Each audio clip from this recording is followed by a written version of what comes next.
Greater Visakha municipal corporation లో నీటి కష్టాలు మొదలయ్యాయి. ఇప్పటికే ఏదైతే విశాఖలో ఉండేటటువంటి ప్రధాన రిజర్వాయర్లన్నీ కూడా అడుగంటినటువంటి పరిస్థితి కనిపిస్తా ఉంది. ఈ నేపథ్యంలో ఇప్పటికే విశాఖలో ఏదైతే రోజు ఉదయాన్న గంట పాటు ఇచ్చేటటువంటి మున్సిపల్ నీళ్లు కూడా కొన్ని ప్రాంతాలకి అందలేనటువంటి పరిస్థితి. మరీ ముఖ్యంగా ఎంవిపి లాంటి ప్రాంతాల్లో పూర్తిగా కూడా మంచినీటి ఎద్దడి ఏర్పడడం, దాంతో పాటుగా బోర్లో ఉండేటటువంటి వాటర్ కూడా అడుగంటినటువంటి నేపథ్యం. ఈ నేపథ్యంలో తీవ్ర ఇబ్బందులు ఎదుర్కొంటున్నటువంటి పరిస్థితి విశాఖలో కనిపిస్తున్నటువంటి పరిస్థితి అయితే కనిపిస్తుంది. అయితే ప్రధానంగా జీవీఎంసీ కూడా నీటి కష్టాలపై ఇప్పుడే స్పందించినటువంటి పరిస్థితి కనిపిస్తా ఉంది. జీవీఎంసీకి సంబంధించి greater Visakha municipal corporation water సప్లైకి సంబంధించినంత వరకు కూడా రేట్లను ఇప్పటికే ప్రతిపాదించినటువంటి పరిస్థితి అయితే కనిపిస్తా ఉందని చెప్పొచ్చు. 1 KL ఏదైతే 1 కిలోలీటర్ల ప్రకారం 40 రూపాయలు ఛార్జ్ చేస్తున్నటువంటి పరిస్థితి. 40 రూపాయలు ప్లస్ డ్రైవర్ ఛార్జీ, అదే విధంగా కూడా అదనపు ఛార్జీలతోటి ఇప్పటికే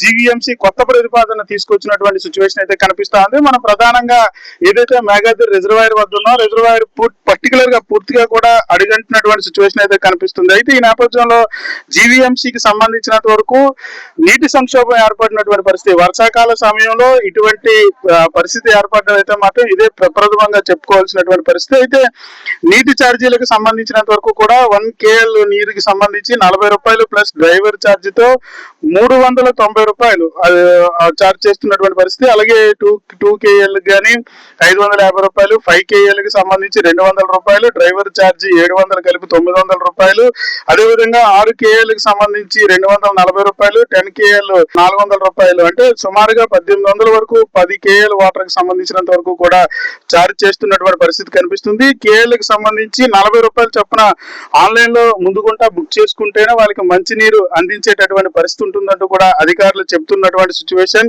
ట్యాంకర్లకు సంబంధించినంత వరకు కూడా టోల్ ఫ్రీ నెంబర్లు కూడా ఏర్పాటు చేసినటువంటి పరిస్థితి.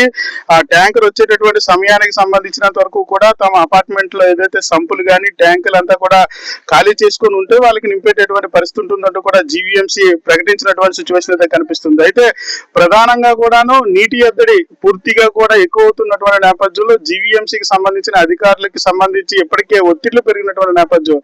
విశాఖ సంబంధించినంత వరకు ప్రధానంగా మేఘాద్రి రిజర్వాయర్ తో పాటుగా మురసల్లోవా, అదే విధంగా గంభీరం గడ్డగా ప్రధానంగా ఉన్నటువంటి రిజర్వాయర్లు. దాంతో పాటుగా ఒకవైపు రైవాడ గాని, మరొక వైపు ఏదైతే గోదావరి జలాలు గాని, ఇంకొక వైపు తాటిపూడి రిజర్వాయర్ నుంచి వచ్చేటటువంటి నీటిని సిటీకి అందించేటటువంటి సిచ్యువేషన్ అయితే ఉంటున్నటువంటి నేపథ్యం. అయితే ప్రస్తుతం ఏదైతే సిటీలో ఉండేటటువంటి ప్రధాన నీటి జలాశయాలన్నీ కూడా అడుగంటిపోతున్నటువంటి పరిస్థితుల్లో దీంతో పాటు నగరంలో ఉండేటటువంటి ప్రధాన బోర్లు కూడా అడుగంటున్నటువంటి పరిస్థితి. బోర్లో నీళ్ళు లేకపోవడంతో జీవీఎంసీలో ఉండేటటువంటి ఎవరైతే అర్బన్ లో ఉన్నటువంటి అపార్ట్మెంట్ వాసులందరికీ కూడా నీటి సమస్య తలెత్తున్నటువంటి పరిస్థితి. రోజు ట్యాంకర్లు తెప్పించుకోవాల్సినటువంటి సిచ్యువేషన్ అయితే కనిపిస్తున్నటువంటి పరిస్థితి కనిపిస్తా ఉంది. ఎప్పుడు ఎన్నడూ లేనంత విధంగా కూడా విశాఖలో నీటి ఎద్దడి పూర్తి స్థాయిలో ఉన్నటువంటి నేపథ్యం. దీనికి సంబంధించినంత వరకు కూడా ప్రధాన సమస్య గ్రౌండ్ కు సంబంధించి రీఛార్జ్ కాకపోవడం. ఏదైతే గ్రౌండ్ వాటర్ పడిపోవడానికి ప్రధానమైనటువంటి కారణాలుగా భూమిలోకి నీరు ఇంకకపోవడమే ప్రధాన కారణం. ఉన్నటువంటి నీటిని అధికంగా వినియోగిస్తుండడమే ప్రధాన కారణంగా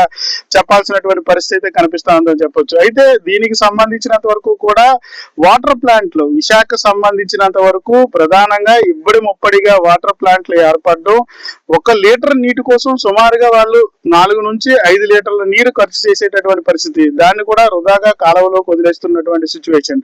పూర్తిగా కూడా ఏదైతే బోరుకు సంబంధించి వేసేటటువంటి రిగ్గు కంటే అత్యంత పెద్ద రిగ్గులు వేస్తున్నటువంటి పరిస్థితి. 1 లీటర్ నీటి కోసం 6 నుంచి 7 లీటర్ల నీటిని వినియోగించేటటువంటి నేపథ్యం. అదంతా కూడా వృధాగా కాలువలోకి వదిలేస్తున్నటువంటి పరిస్థితుల్లో నీటి ఎద్దడి అధికమవుతున్నటువంటి పరిస్థితి. భూగర్భ జలాలు కూడా అడుగంటుతున్నటువంటి నేపథ్యం. అయితే దీనికి సంబంధించినంత వరకు కూడా ఏదైతే ప్లానింగ్ డిపార్ట్మెంట్ ఏదైతే ఉందో జీవీఎంసీ అనుమతులు లేకుండా ఉండేటటువంటి వాటర్ సప్లైకి సంబంధించిన వరకు కూడా వాళ్ళపైన చర్యలు తీసుకోవాలి. దాంతో పాటుగా గ్రౌండ్ రీఛార్జ్ జరిగే విధంగా కూడా చర్యలు చేపట్టకపోతే భవిష్యత్తులో విశాఖకి పూర్తిగా కూడా నీటి ఎద్దడి ఏర్పడే పరిస్థితి అయితే కనిపిస్తా ఉంది. కెమెరా పర్సన్ నారాయణతో భరత్, వేద టీవీ, విశాఖ నుంచి.